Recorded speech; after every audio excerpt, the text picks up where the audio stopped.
Bom dia, irmãos e amigos, que a graça e a paz de Deus e o amor do nosso Senhor Salvador Jesus Cristo esteja com todos. Hoje, dia 11 de outubro de 2020, domingo, dia do Senhor. Em breve nós vamos começar a nossa segunda aula do trimestre, que tem como título Vocação para a Revelação.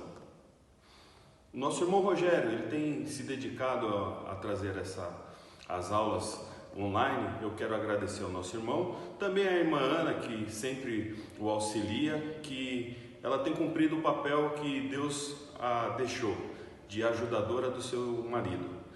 Deus também te abençoe, Ana. Logo mais, às 11 horas, vai ter a aula das crianças, na sequência no YouTube. Essa que será a última aula das crianças pelo YouTube. Já a dos adolescentes e dos juniores, eles vão receber o link no WhatsApp, através das suas salas, tá?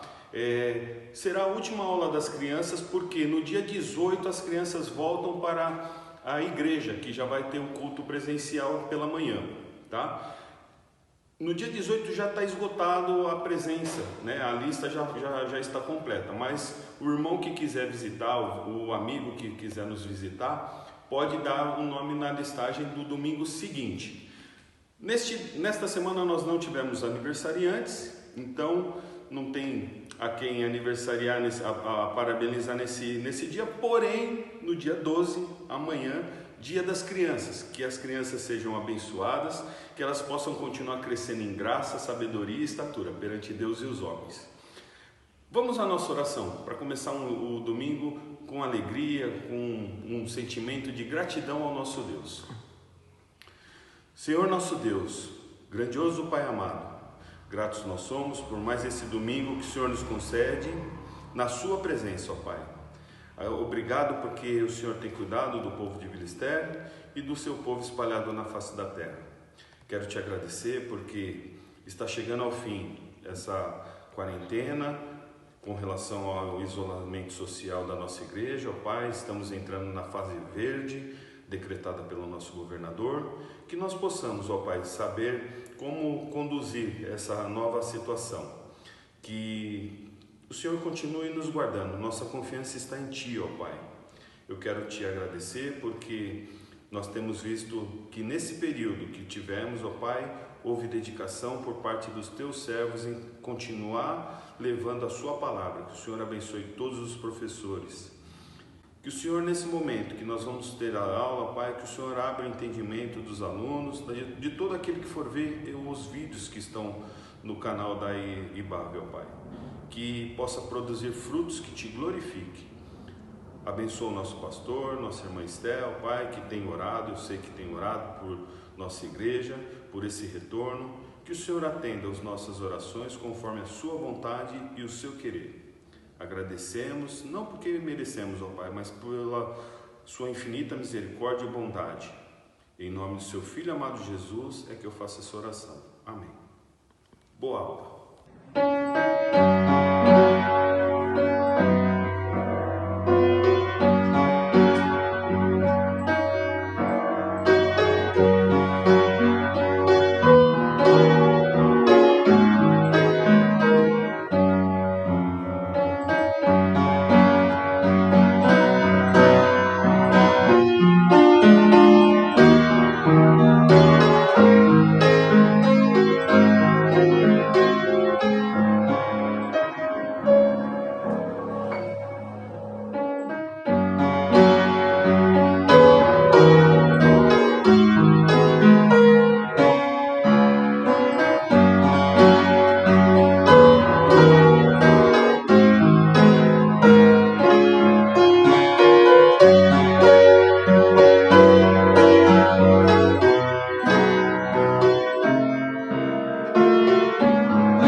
dia, irmãos. Que a graça e a paz do nosso Senhor e Salvador Jesus Cristo estejam com todos os irmãos e amigos nesta manhã de domingo. E é com grande alegria que nós estamos aqui para transmitir mais uma Escola Bíblica Dominical. E nós queremos agradecer a Deus por nos conceder mais uma oportunidade de aqui estarmos para mais uma vez podermos aprender um pouco sobre a palavra de Deus. Agradecemos também ao nosso pastor José Roberto Ribeiro, que está aí nos assistindo. Um grande abraço, pastor José Roberto, por nos apoiar, por dar o seu aval para o nosso trabalho. Um grande abraço, pastor e irmã Esther. Agradecer também ao irmão Cassiano, que todas as semanas tem a responsabilidade de preparar os nossos vídeos, a nossa apresentação.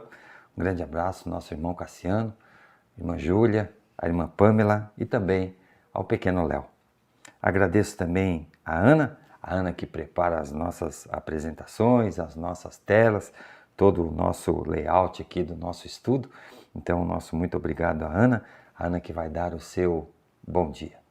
Bom dia, irmãos, bom dia, amigos. Deus abençoe a todos.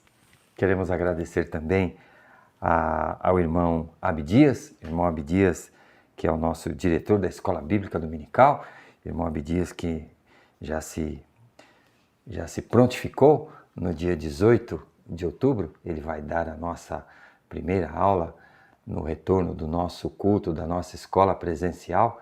Então, nosso irmão Abdias, ele vai ser o responsável para nos trazer a lição no domingo 18 de outubro. Então, é com grande alegria que nós estaremos ali, retornando, e nós queremos agradecer ao nosso irmão Abdias e também mandar um grande abraço.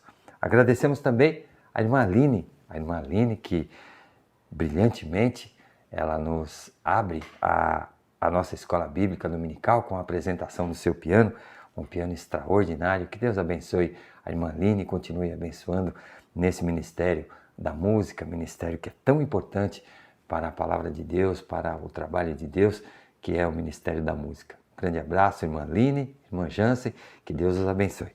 Nós vamos então, irmãos, iniciar a nossa segunda aula sobre o livro de Apocalipse. Então nós vamos aqui concluir hoje o primeiro capítulo, Apocalipse, a vocação para a revelação. É a nossa segunda aula do trimestre e nós temos por texto bíblico Apocalipse no capítulo 1, do versículo 9 até o versículo 20, e o nosso texto áureo está em Apocalipse, no capítulo 1, o versículo 9. Então, a revelação, a vocação para a revelação. Então, quando se fala em vocação, fala-se em alguém que recebera essa vocação, alguém que foi vocacionado, alguém que foi preparado para essa missão. Então, nós temos aqui a missão da revelação, a missão de revelar ou de ver as coisas, que recebeu a visão das coisas do fim, como nós falamos a lição passada. O apóstolo João, ele recebeu a permissão de Deus para dar uma pequena olhada nas coisas do final. Então, nós vamos iniciar aqui o apóstolo chamado para a revelação. Então, em Apocalipse, no capítulo 1, o versículo 9 e o versículo 10, ele vai nos apresentar, ele vai nos trazer aquele que recebeu essa incumbência, que recebeu a vocação para a revelação do livro de Apocalipse. A revelação que foi dada pelo próprio Senhor Jesus, o Cordeiro de Deus. Então, a irmã Ana vai ler para nós o versículo 9 e o versículo 10. Eu, João, irmão vosso e companheiro na tribulação, no reino e na perseverança, em Jesus achei-me na ilha chamada Patmos, por causa da palavra de Deus e do testemunho de Jesus. Achei-me em espírito no dia do Senhor e ouvi, por detrás de mim, grande voz, como de trombeta. Muito bem, então nós temos aqui Apocalipse, no capítulo 1, versículo 9. Eu, João, irmão vosso e companheiro na tribulação. Então, o apóstolo João foi o que Não o que escreveu, irmãos, porque não foi bem escrito, porque o que nós temos de conceito de escrever um livro é aquele que forma as ideias, é aquele que tem a compilação de todas as ideias, faz a compilação de todas as ideias e coloca isso no papel. Mas no caso do apóstolo João aqui, ele recebeu essa incumbência e o que nós chamamos aqui de o escritor ou o autor do livro de Apocalipse não é bem a autoria de João, mas João ele foi o transcrevente, aquele que escreveu, aquele que transcreveu, aquele que anotou, aquele que fez todas as anotações e alguém foi ditando, alguém foi passando todo o conteúdo do livro de Apocalipse e esse alguém nada mais, nada menos é do que o próprio Jesus Cristo, o Cordeiro de Deus, assim como ele é apresentado no livro, o Cordeiro de Deus, e nós vamos ver mais para frente algumas citações em que nós podemos tirar essa conclusão e nós vamos identificar essa qualidade, a condição de Jesus aqui apresentando o livro de Apocalipse a João e João escrevendo ou transcrevendo o livro de Apocalipse. Então aqui João, aqui é o apóstolo João. Muitos dizem que não se trata do apóstolo João. Por quê? Porque a linguagem usada na primeira, segunda e terceira carta de João e no Evangelho de João é completamente diferente do Apocalipse, então alguns julgam que não é o mesmo escritor. E eu também concordo que não é o mesmo escritor, não é o mesmo autor, mas o autor é o próprio Jesus e João foi o escrevente, foi aquele que escreveu. Aí sim, então eu concordo com essa posição, mas alguns dizem que não é o apóstolo João, João, filho de Zebedeu. Mas eu entendo aqui que é o apóstolo João. Então aqui João, irmão vosso e companheiro na tribulação. Então vejam, aqui nós podemos identificar que a situação em que o apóstolo João vivia, em que o apóstolo João atravessava aquele momento de sua vida, aquele momento onde ele recebeu, onde ele vivia o evangelho, era um momento de tribulação. A prova é, nós vamos ver aqui um pouco mais para frente, então, companheiro de tribulação, no reino e na perseverança. Então, nós vemos aqui que esse no reino é na permanência do testemunho do evangelho. Então, quando se fala o reino aqui, é a permanência no evangelho, no testemunho, no ministério do evangelho, de levar o evangelho. E na perseverança, ou seja, ele estava se mantendo firme. Em Jesus, na perseverança em Jesus, achei-me na ilha chamada Patmos. Então nós vemos aqui que o apóstolo João, ele foi enviado à ilha de Patmos, ele foi banido, ele foi expulso, então ele foi isolado lá na ilha de Patmos, por causa da palavra de Deus. Então, João aqui nada mais era do que um perseguido. João estava sofrendo uma perseguição, por isso aqui a tribulação. Então, ele estava sofrendo uma perseguição por causa da palavra de Deus e do testemunho de Jesus. Então, nós vemos ali que Domiciano era o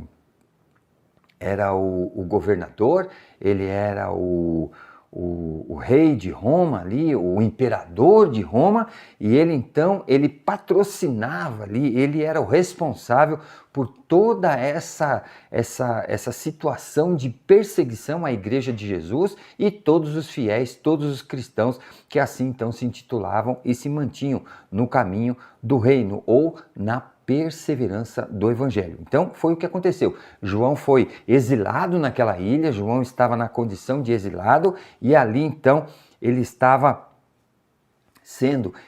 sofrendo ali a condição de perseguido e estava no exílio. Então aqui, achei-me em espírito no dia do Senhor. Então esse achei-me em espírito foi por causa dessa visão que o apóstolo João teve. O próprio Espírito Santo se revelou a João, o próprio Espírito Santo veio até João, ele sentiu a presença maciça do Espírito Santo naquele momento, e aqui fala-se que foi no dia do Senhor. No dia do Senhor ali, então, nós podemos relacionar e entender que foi o dia em que o Senhor ressuscitou, no domingo. Então, esse dia foi marcado pela... os cristãos mantiveram então essa tradição de se reunir no dia do Senhor, no dia do domingo, no dia em que Jesus havia ressuscitado. Então aqui, no dia do Senhor, eu ouvi por detrás de mim. Então ali ele está... Vejam que interessante, irmãos. Quando nós vemos aqui a manifestação do poder de Deus, a manifestação da glória de Deus, a manifestação da presença de Deus, nós não vemos que não é uma coisa direta. E aqui João, ele viu por detrás de mim. Então vejam, lembram-se lá quando Deus falou a Moisés?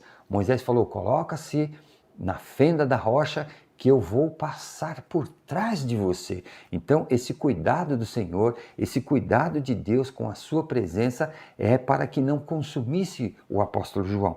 Então, ele por trás, ele recebeu aqui uma grande voz como de trombeta. Então, trombeta, essa grande voz, então, passou por trás, era para preservar a integridade de João. E essa grande voz, nós temos aqui, então, a forma como João apresentou. João apresenta aqui, ele faz uma referência, ele faz um paralelo de alguma coisa que era muito importante, alguma coisa que era ouvida de muito longe, alguma coisa que se usava para demonstrar a chegada de alguém grande. Ou seja, o toque da trombeta era usado quando o imperador se aproximava, quando o imperador fazia um deslocamento e passava por algum lugar ou ia visitar alguma localidade ali do Império Romano, quando o imperador chegava. Então, antes da chegada do imperador, eram tocadas as trombetas, porque era a anunciação de alguém muito importante. Então, aquela figura de tocar a trombeta era a expressão máxima de apresentação de alguém muito importante. Então, João faz essa comparação, João faz essa relação. Uma grande voz como de trombeta, ou seja, tinha todo o significado, tinha toda a postura, a intensidade, como se eles estivessem vendo a chegada do imperador. Então ali, aquela voz era relacionada com essa presença, a presença de alguém importante, um fato que deveria ser marcante e marcado.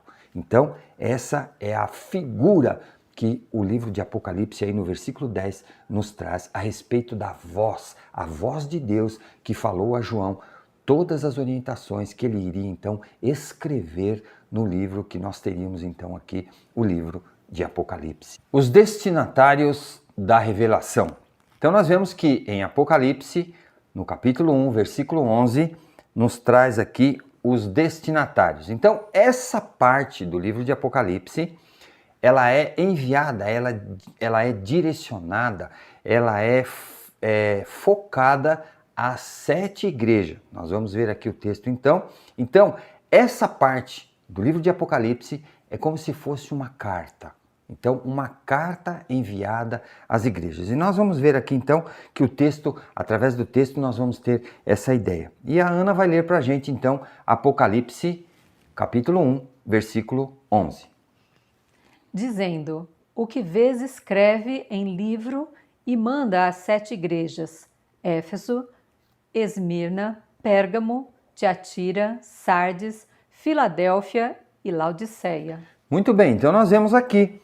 O texto nos diz que essa parte do livro, ela tem o formato, ela tem a característica, ela tem aqui o teor de uma carta. Então, carta é quando se trata de um assunto específico quando alguém quer tratar de um assunto específico com um destinatário, ou seja, com uma outra pessoa que vai receber aquelas informações contidas na carta. Então nós vamos ver aqui que a característica dessa primeira fase do livro é de cartas. E nós vamos ver mais para frente, depois nós teremos todas as cartas a cada uma das igrejas com as suas devidas orientações. Então aqui, dizendo, então esta voz, como nós vimos aqui no versículo anterior, a voz de trombeta, aquela voz forte, aquela voz possante, a voz que era a voz de Deus, então ela dizia o quê? O que vês, lembram-se da revelação, quando nós falamos da revelação, que João teve a permissão para ver, para dar uma olhada nas coisas do final. Então, o que vês, o apóstolo João, Jesus falando a João, o que vês, escreve em um livro e manda às 7 igrejas. Então aí, nesse momento, o livro de Apocalipse, ele toma a característica de uma carta. Então, o que você está vendo, você vai escrever e você vai mandar às 7 igrejas. Quais são as 7 igrejas? Foram as igrejas que nós falamos ali, que fica na Ásia Menor, ali na redondeza do Mar Mediterrâneo. Então, as igrejas Éfeso, Esmirna, Pérgamo, Tiatira, Sardes, Filadélfia e Laodiceia. Então nós vemos que essas 7 igrejas, elas vão receber, cada uma delas,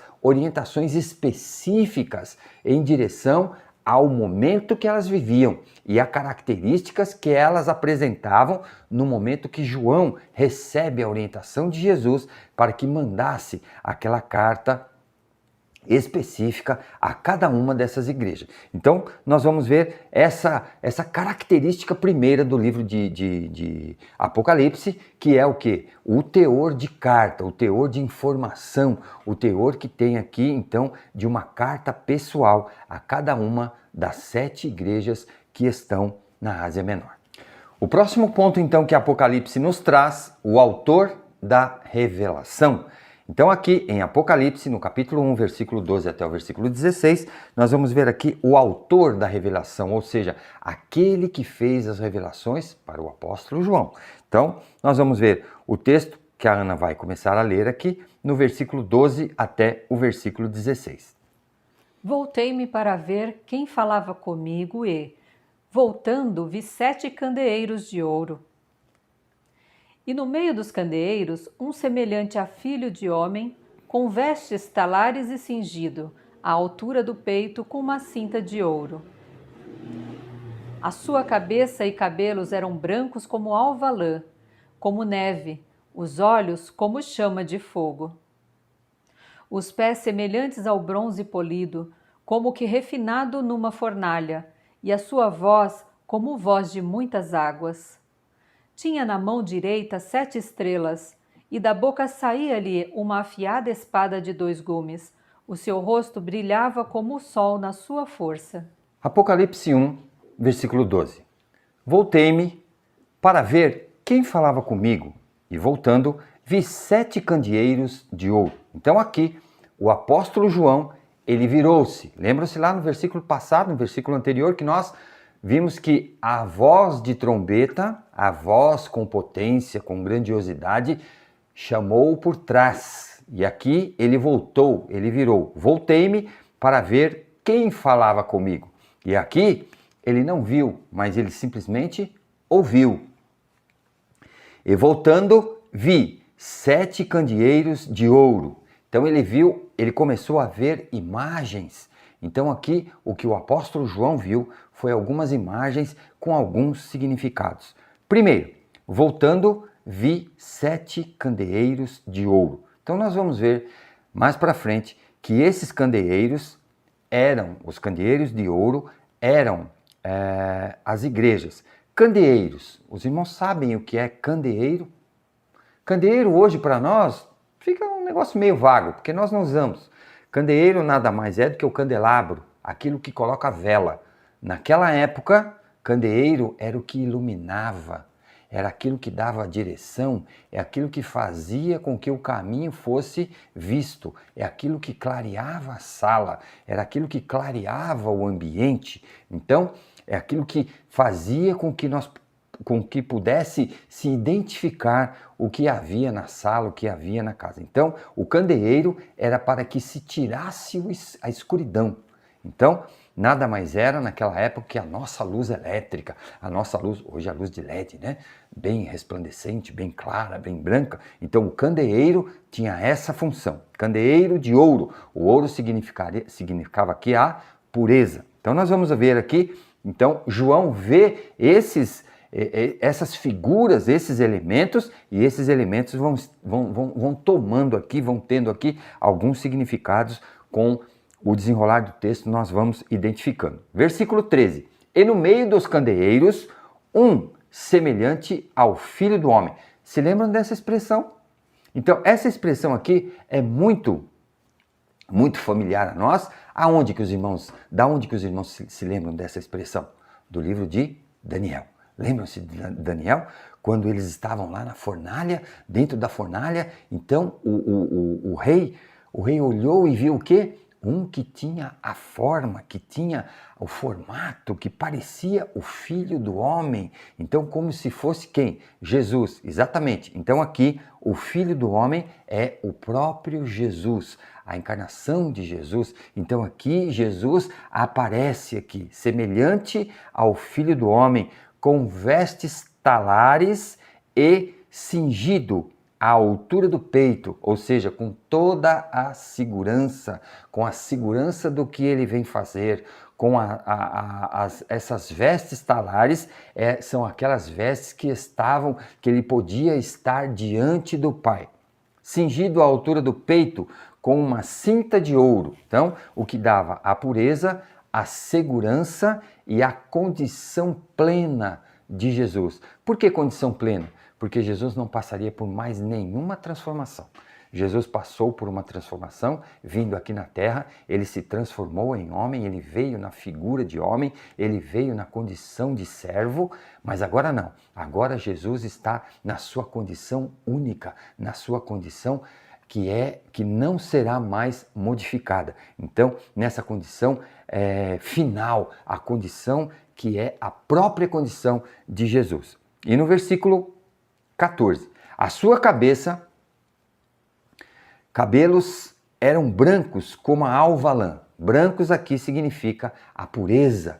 Então significa que o branco significava a pureza, a cabeça branca de pureza, significado de totalmente puro. É aquele que tem toda a retidão, toda a condição, a postura diante de Deus. Então ele estava na condição de pureza absoluta, alva como a lã, como a neve. Então nós vemos aqui a comparação que João faz, é a comparação com os elementos que eram presentes naquela época. Então a lã era aquela lã branca, a lã que era alvejada, e a neve que era pura, e a neve tem uma característica muito importante, irmãos. Ela não é só branca. A neve, ela reflete. Então, é como se fosse alguma coisa refletiva, alguma coisa que transparecia uma luz muito intensa e muito forte. Esse é o significado da neve. Os olhos, como chama de fogo. Ou seja, a chama de fogo era o que purificava, aquilo que passa pela fornalha, aquilo que passa pelo fogo, aquilo que é purificado. Então, os olhos purificavam. A chama de fogo dos olhos de Jesus era as chamas purificadoras. No versículo 15, os pés semelhante ao de bronze polido. O bronze polido, naquela época, era usado como espelho. Então, o espelho daquela época, eles pegavam uma chapa de bronze, uma placa de bronze, e eles poliam até que aquilo refletisse a imagem. Então, essa figura nada mais era do que a figura da imagem que refletia a imagem de Deus. Então, era o próprio Cordeiro de Deus, como que refinado numa fornalha. Vejam aqui, então a fornalha, a relação de fogo, a relação da purificação através do fogo. Então, esse bronze, ele era purificado na fornalha, ou seja, ele era derretido e através desse processo de derretimento, de fundição do ouro, ele se tornava puro, ou seja, toda a impureza era tirada. Então, no processo de fundição, a gente percebe nitidamente toda a borra, toda a sujeira, ela vem à tona do material, ela é tirada e por baixo fica o material puro. Assim é feito com o ouro da mesma forma. Então nós vemos aqui que essa figura da fornalha é a figura do refino, da purificação. E o polido, a figura de Deus. E a sua voz como a voz de muitas águas. Então nós vemos aqui a relação que o apóstolo João faz, que a voz de Deus era potente, a voz de Deus era como a de muitas águas. A voz de Deus era como se fosse alguma coisa que naquele tempo era conhecida com grande, tinha alguém que tinha um grande conhecimento de muitas águas. Por que João faz essa referência? Lembram-se que João era pescador. Então, quando nós vemos aqui essa relação que João faz às muitas águas, é porque João sabia da potência, do barulho que o mar faz quando está revolto, quando as águas estão agitadas. Então aquilo provoca, aquilo produz um som de grande intensidade. Então essa voz potente, essa voz com intensidade é alguma coisa que causava até o temor, causava ali a impressão o significado ali, o sentimento que João tinha era de observar com atenção, porque aquilo chamava a atenção do apóstolo. Então, esse som de muitas águas era alguma coisa que chamava a atenção, assim como o som de um grande trovão. Quando hoje em dia, quando a gente ouve um trovão, né, a gente tá assim, quando bate aquele trovão, como é que você faz? Ah, é um trovão. Não, a gente fala, nossa, esse trovão foi forte, foi perto. Então é exatamente essa sensação que João teve no momento que Deus falava com ele, trazendo então ali as orientações que seriam escritas no livro de Apocalipse.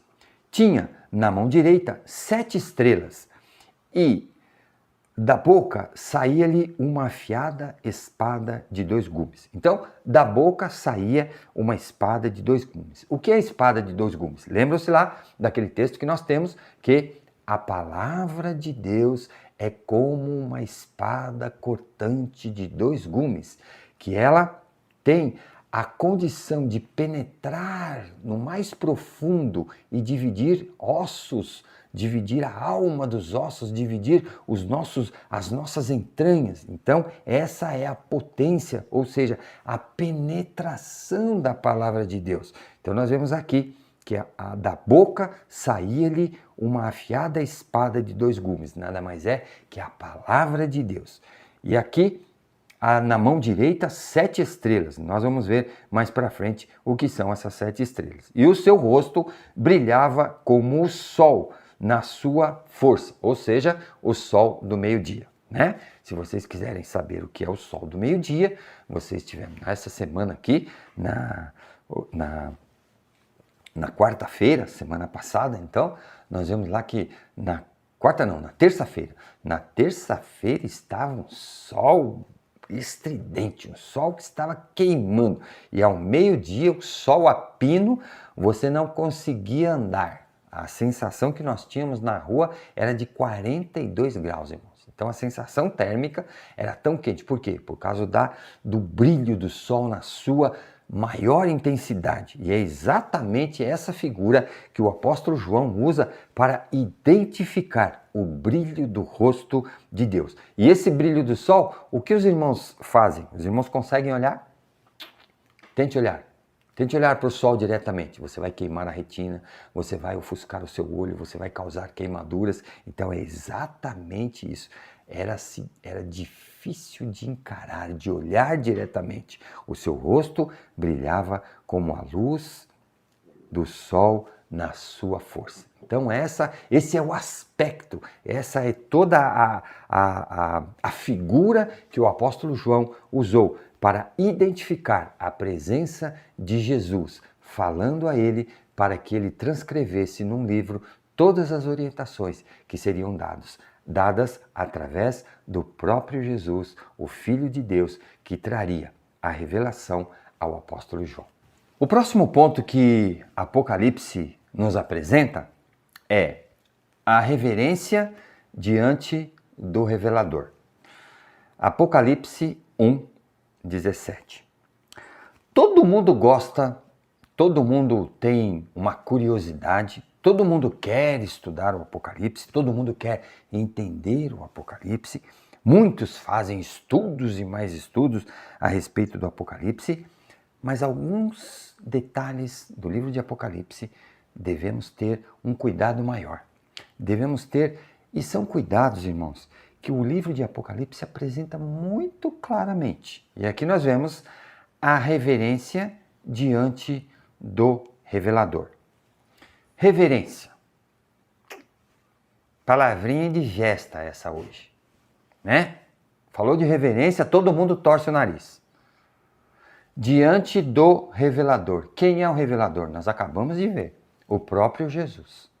Jesus foi, Jesus é, Jesus será o eterno revelador. Jesus aqui revela toda aquela visão ao apóstolo João e o apóstolo João coloca-se numa reverência, ou seja, ele se apresenta a Deus com uma determinada reverência. Então, irmãos, antes de entendermos o Apocalipse, antes de defendermos o que significa, o que não significa, as revelações e o tempo do fim, o que vai acontecer antes, o milênio, pós-milênio, ótimo, todas essas reflexões são excelentes. Mas em primeiro lugar, nós temos que prestar atenção e guardar a reverência.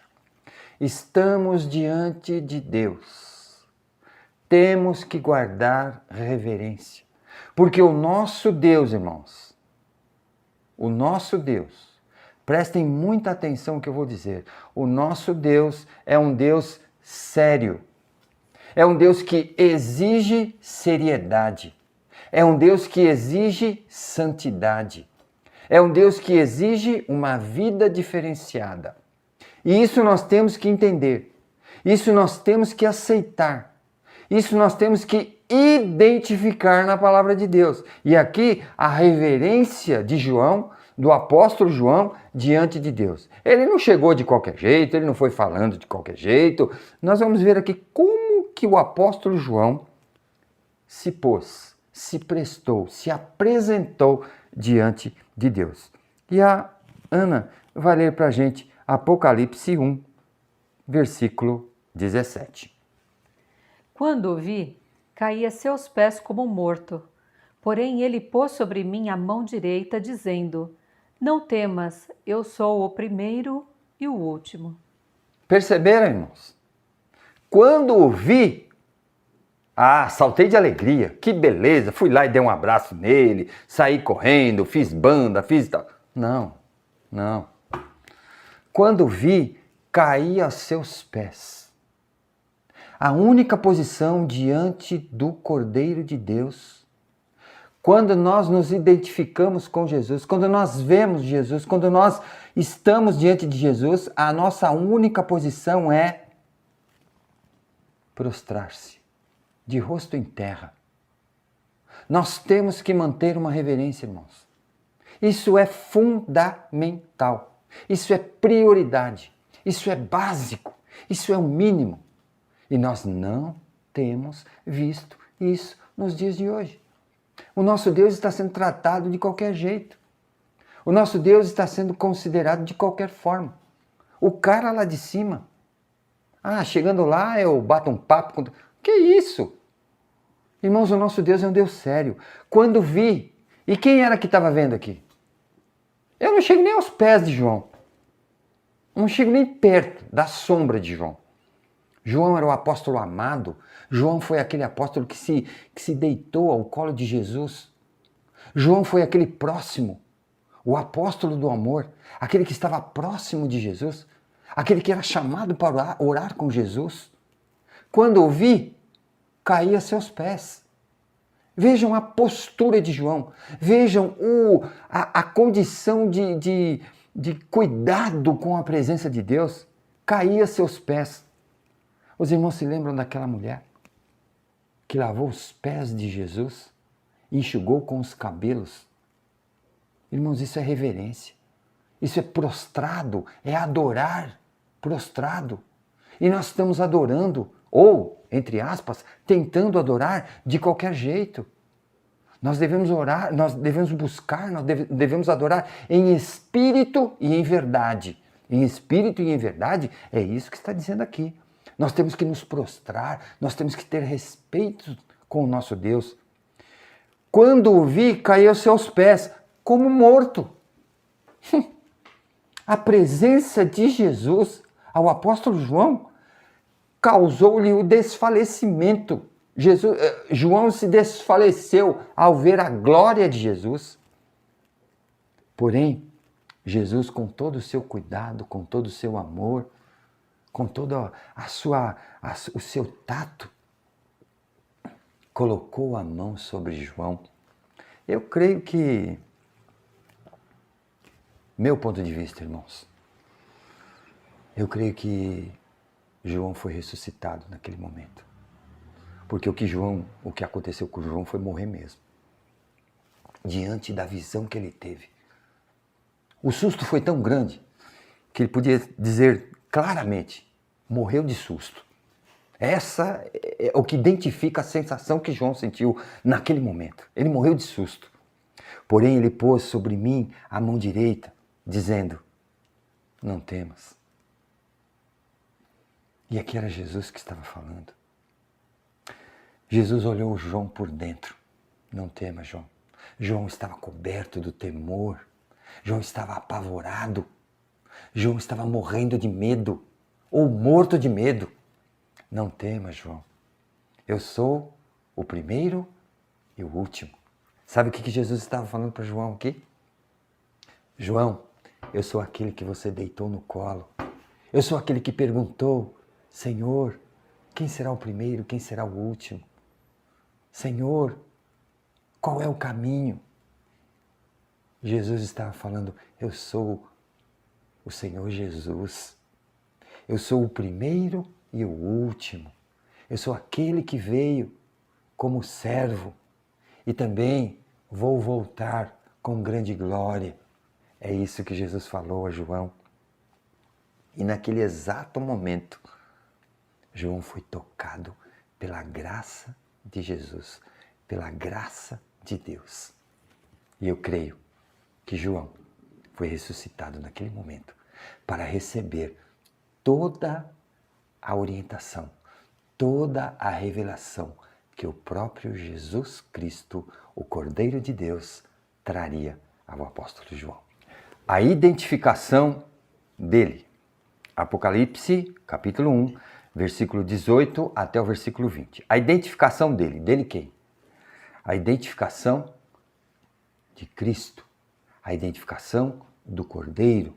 E depois nós vamos ver, irmãos, mais para frente, nós vamos ver por que esse Cordeiro de Deus. Nós vamos fazer aqui uma relaçãozinha com o antes e o depois, e os irmãos vão entender muito bem aí o Cordeiro, a figura do Cordeiro. Então, a identificação dele, a identificação do Cordeiro, a identificação do próprio Jesus, do Filho de Deus. E nós vamos ler aqui no texto de Apocalipse 1, do versículo 18 até o versículo 20, que a Ana vai ler para a gente.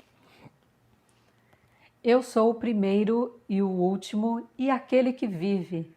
Estive morto, mas eis que estou vivo pelos séculos dos séculos e tenho as chaves da morte e do inferno. Escreve, pois, as coisas que viste, e as que são e as que hão de acontecer depois destas. Quanto ao mistério das 7 estrelas que viste na minha mão direita, e aos 7 candeeiros de ouro, as 7 estrelas são os anjos das 7 igrejas, e os 7 candeeiros são as 7 igrejas. Muito bem, então nós vemos aqui a apresentação Então, Jesus aqui faz a apresentação de si mesmo, a apresentação na condição que ele está agora. Então, quem era Jesus agora? Vejam, prestem bem atenção. Eu sou o primeiro e o último. Então, esse aqui é o finalzinho do versículo anterior, do versículo 17, que eu coloquei aqui para que nós tenhamos aqui um entendimento melhor. Então, eu sou o primeiro e o último, e aquele que vive. Estive morto, mas eis que estou vivo pelos séculos dos séculos e tenho a chave da morte e do inferno. Então, é o próprio Jesus. Então, eu sou o primeiro e o último, o alfa e o ômega. Lembram-se disso? Então, e aquele que vive, ou seja, aquele que morreu, foi sepultado e ao terceiro dia ressuscitou e subiu aos céus e está na glória de Deus. Que vive, que estive morto, né? Mas eis que estou vivo pelo século dos séculos. Ou seja, Jesus agora tem uma característica diferente da que João conheceu, que era aquele com quem ele esteve. Então Jesus esteve com eles, foi crucificado, morreu, ao terceiro dia ressuscitou, e nessa ascensão, os irmãos lembram-se lá, a caminho de Emaús, quando os discípulos encontraram Jesus, e eles estavam conversando com Jesus ali, e eles não identificaram Jesus, né? Eles viram lá e falaram, quem são? Você por um acaso não sabe o que está acontecendo, o que ocorreu, tal, mas eles não identificaram Jesus. Jesus estava com um aspecto totalmente diferente. Então, esse aspecto aqui é exatamente o aspecto da glorificação do Filho de Deus. Então, ele estava com toda a glória de Deus e ele está vivo pelos séculos dos séculos, porque agora ele está à direita do Pai. Essa é a condição. E tenho a chave da morte. Por que a chave da morte? Porque ele venceu a morte. Então, lembra-se quando nós vimos lá no começo do livro de Apocalipse, que ele foi o primogênito dos mortos e o primogênito a ressuscitar, o primeiro a ressuscitar, o primeiro a vencer a morte. Então aqui ele tem a chave da morte porque ele já venceu. A morte já foi vencida. E também do inferno. A chave do inferno? Esquisito, não é? Não. Chave do inferno significa, sabe o quê? Que ele tem todo o poder sobre Satanás. Satanás é poderoso? O mundo jaz no maligno. Lembra-se? O mundo jaz no maligno. Não é assim? Só que Deus, que Jesus, é bem mais em cima. No momento que acabar, no momento que Jesus, que Deus falar, acabou, Jesus vai fazer assim, ó. Chega, Satanás. Ponto final. Não vai pedir licença para Satanás, não vai fazer acordo com Satanás, não vai pedir uma trégua, não vai fazer negociação. Não. Vai falar assim, ó, acabou. Você já deu o que tinha que dar. Chega, cansei de você. Vai ser isso, irmãos. Vai pôr um basta e ponto final. Então, essa chave do inferno significa o quê? Que Jesus, que Deus tem todo o poder sobre o mal. Ele tem todo o domínio. O mal tem o seu poder? Tem, claro que tem. Não podemos ignorar. Mas o mal, ele é limitado. Porque Deus tem esse domínio. Deus tem esse controle. Deus não permite que o mal avance mais do que Deus está controlando. Então, essa chave do inferno é esse controle sobre o mal. Versículo 19. Escreve, pois, vejam aí, então, quem é o autor? O autor é o próprio Jesus, o próprio Cordeiro. Escreve, pois, as coisas que viste. Ou seja, as coisas que eu proporcionei que você visse, que eu permiti que você visse, que eu permiti que você desse uma olhadinha. Lembra-se quando eu falei lá que o apóstolo João deu uma olhadinha? Ele deu uma espiada lá e ele viu o que Deus permitiu, Jesus permitiu que ele olhasse as coisas do final. E as que são, as coisas que são, ou seja, as coisas que estão acontecendo. O que eram essas coisas que são? Lembra-se quando eu falei lá que tinha a profecia, a próxima e a distante? Então aqui nós vemos 3 pontos. Então nós temos a profecia próxima, o que é? É o que estava acontecendo nas igrejas, naquelas 7 igrejas lá que nós falamos lá. Éfeso, Tiatira, tal, Esmirna. Então as 7 igrejas estavam acontecendo situações que nós vamos ver para frente, nós vamos identificar isso, nós vamos ver tranquilamente. Então essas 7 igrejas estavam vivendo situações em que o apóstolo João viu e vai escrever direcionado a cada uma delas. Então as coisas que são, as coisas que hão de acontecer. Então as coisas que hão de acontecer seria toda a perseguição que aquelas igrejas ainda iriam enfrentar. E as que hão de acontecer depois dessas. Então essas são as profecias do final, as profecias distantes, as profecias de quando Jesus voltar, de quando Jesus vier resgatar a sua igreja com grande poder e glória. Esse é o estilo aí do livro, tá? A base do livro para que nós tenhamos um entendimento. Então nós temos que preservar sempre essa ideia aí das profecias presentes, das imediatas e daquelas que vão acontecer. E o versículo 20. Quanto ao mistério das 7 estrelas, lembram-se lá das 7 estrelas? 7 estrelas que viste na minha mão direita e os 7 candeeiros de ouro. As 7 estrelas são as igrejas. Então tá aqui, ó. As 7 estrelas, ou melhor, as 7 estrelas são os anjos das 7 igrejas. E os 7 candeeiros são as 7 igrejas. Então vamos lá, explicando isso daí. Então os candeeiros de ouro, quem era? As igrejas, as 7 igrejas. Então lembra-se que eu falei candeeiro? Qual é a função da igreja? A função é relacionada ao candeeiro, é uma função paralela, ou seja, a igreja é o candeeiro, é aquela que vai fornecer a luz, é aquela que vai iluminar o caminho, é aquela que vai iluminar o ambiente. Depois lá, quando nós formos estudar as cartas em cada igreja, nós vamos ver as características. Então, as 7 estrelas são os anjos. Quem são os anjos? Os anjos das 7 igrejas. O anjo é aquele que leva a palavra, que leva a mensagem, que leva a palavra de Deus. Então a função do anjo é vir e trazer a palavra de Deus. Lembra-se quando o anjo vai lá e fala? Lembra-se quando Deus enviou os anjos lá a Sodoma e Gomorra? Lembra-se quando nós estudamos lá Sodoma e Gomorra? Lá com a destruição, a oração de Abraão? Então nós vemos que os anjos foram até lá e falaram, né? E Deus enviou os anjos lá. Muito bem, então esses anjos eram aqueles que tinham a função, que têm a função de levar a palavra. Alguns dizem que é o pastor, né?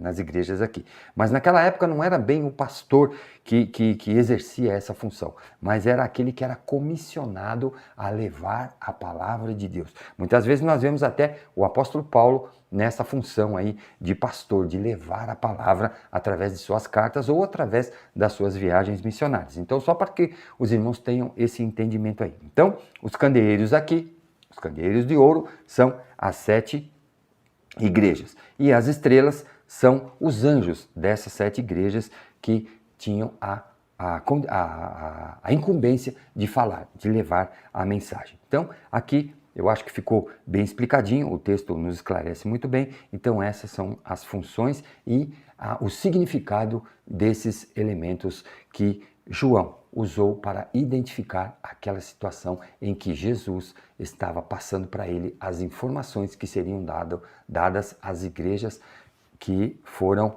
apresentadas na característica de uma carta enviada a cada uma daquelas igrejas. Muito bem, irmãos, chegamos à nossa conclusão. Então, a conclusão da nossa segunda lição sobre o livro de Apocalipse, ela nos diz o seguinte: o capítulo 1 de Apocalipse nos apresenta uma introdução ao livro para que tenhamos uma compreensão de toda a revelação da visão apocalíptica do Cordeiro de Deus para a igreja. Então, aqui, irmãos, a grande visão, o objetivo maior do livro de Apocalipse nada mais é do que apresentar a nova roupagem, a nova característica do Cordeiro de Deus. Lembram-se quando eu falei do Cordeiro de Deus? Por que eu falava toda hora Cordeiro, Cordeiro, Cordeiro, Cordeiro? Então, é isso daí. Então, o livro de Apocalipse, ele não mais apresenta o Cordeiro de Deus como o servo sofredor que Isaías apresentou. Lembram-se de Isaías, o Cordeiro de Deus, quando ele apresenta Jesus, quando ele apresenta o Cordeiro de Deus como o servo sofredor. E eu tenho aqui a palavra de Deus aqui em Isaías, e eu vou ler 3 versículos só para que os irmãos se lembrem lá de Isaías 53. E nós lemos lá no versículo 3, o versículo 4 e o versículo 7. Só para que os irmãos se relembrem aqui. Era desprezado e o mais rejeitado entre os homens, homem de dores e que sabe o que é padecer, e como um de quem os homens escondem o rosto, era desprezado e dele não fizemos caso. Certamente ele tomou sobre si as nossas enfermidades e as nossas dores. Levou sobre si e nós o reputávamos por aflito, ferido de Deus. Lembram-se dessa passagem? E ainda o versículo 7 nos diz: ele foi oprimido e humilhado, mas não abriu a boca. Como um cordeiro foi levado ao matadouro, e como uma ovelha muda perante os seus tosqueadores, ele não abriu a sua boca. Então nós vemos aqui a figura do servo sofredor. Então não é mais essa figura do Cordeiro de Deus. Agora o Cordeiro de Deus está totalmente transformado numa condição de glória elevadíssima, na condição da glória perfeita de Deus, que Deus o revestiu de toda a sua glória. Então agora o livro de Apocalipse, ele apresenta essa nova característica do Cordeiro. A volta de Jesus, ela será triunfante, ela não mais terá a característica do servo sofredor. Jesus não vai mais entrar em Jerusalém montado num burrinho, montado lá num animalzinho. Não, agora será em grande glória. Agora será como o judeu sempre imaginou, que Jesus viria como o resgatador. Agora, o livro de Apocalipse apresenta o Cordeiro de Deus como o resgatador da igreja, que vem com poder absoluto sobre todas as coisas e sobre tudo. Então, essa é a figura que o livro de Apocalipse apresenta do Cordeiro de Deus. E a outra conclusão, nós temos 2 conclusões aqui, mais uma parte da nossa conclusão. O livro de Apocalipse, ele esclarece-nos também quanto ao propósito. Então nós vemos aí o propósito, qual é a finalidade do livro, qual é a direção, qual é o objetivo do livro. A autoria e o destinatário da revelação. Então, nesse começo aí, no início do livro de Apocalipse, no capítulo 1, nós vemos ali que as 7 igrejas foram o destinatário, foram aqueles a quem foram enviadas aquelas orientações que o próprio Senhor Jesus passou ao apóstolo João. E também nos revela a autoridade com a qual João escreve. Que autoridade é essa? A autoridade do próprio Jesus. Jesus ditou o livro de Apocalipse e João transcreveu. João anotou, João montou todo o escrito num livro, assim como Deus determinara. João escreve e ele foi vocacionado, ou seja, ele foi pensado, ele foi selecionado exclusivamente para escrever o livro de Apocalipse. Espero, irmãos, que essa lição tenha ficado claro e eu quero, nesse instante, convidar você a que, mais uma vez, vamos nos colocar em atitude de oração e eu peço que você feche os seus olhos e abaixe a sua cabeça e vamos orar ao nosso Deus nesse instante. Santo Deus e eterno Pai, nós queremos te agradecer, ó Deus, por esses momentos tão ricos que passamos aqui, debruçados na Tua Palavra, Senhor, onde nós podemos entender um pouquinho mais, Senhor, das coisas do fim. Te agradecemos, ó Deus, por esse momento tão especial nas nossas vidas, ó Pai, onde nós podemos, ó Pai, estudar o livro de Apocalipse, estudarmos sobre as tuas verdades, estudarmos, Senhor, sobre o teu poder acima de todas as coisas. Muito obrigado, Senhor, porque tu nos garante, porque tu, Senhor, nos prometeu que irá voltar em grande glória para nos levar contigo, ó Pai. E essa é a nossa grande esperança, essa, Senhor, é a nossa grande vitória, a nossa grande certeza que um dia estaremos contigo no paraíso. Muito obrigado, Senhor, porque sabemos que nós confiamos num Deus que vive e reina eternamente. Senhor, fica com cada um dos teus servos nesta manhã de domingo, ó Pai, abençoando, Senhor, a cada um que pôde ouvir esta palavra. Toca nos corações, Senhor, e fala, Senhor, através do teu Santo Espírito nesta manhã. Muito obrigado, ó Pai, por esses momentos que aqui passamos. Nós oramos agradecidos, com perdão das nossas falhas, e oramos em nome do teu Filho amado Jesus, o nosso Salvador. Amém. Muito obrigado, irmãos. Nós já desde então agradecemos a companhia que os irmãos estiveram aqui conosco. E mais uma vez, nós já de antemão convidamos os irmãos e amigos para que no domingo que vem nós possamos, com a permissão do nosso Deus, estarmos aqui para mais uma Escola Bíblica Dominical. Até lá!